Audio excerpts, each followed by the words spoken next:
由旅遊局製作嘅影片《澳門賽車輝煌延續》榮獲2025年度國際汽車影片大獎，頒發最佳盛事影片殊榮。獲得呢項被譽為賽車運動界奧斯卡嘅獎項，導演感覺好興奮。絕對記得，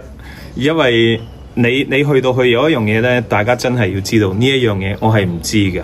喺嗰度你有世界上最 top 嘅賽事嘅代表作品。但係我哋對呢段片，我哋覺得佢係講緊呢個故事係獨一無二嘅。有機會佢一講嗰個名嗰個時候，喺嗰一刻你有個交代。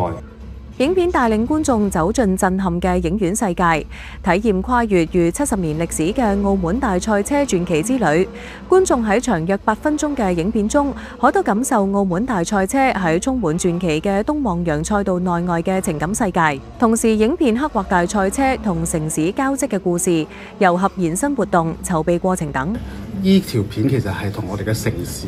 嘅歷史發展係有關嘅。喺我哋喺策劃呢件事嘅情況下，除咗過往可能我哋會 focus 喺賽事入邊一啲車手上邊之外，我哋特登都希望可以表達到呢個賽事喺澳門嘅一啲關係，希望可以令到更加多人認識澳門或者鍾意澳門大賽車咁樣。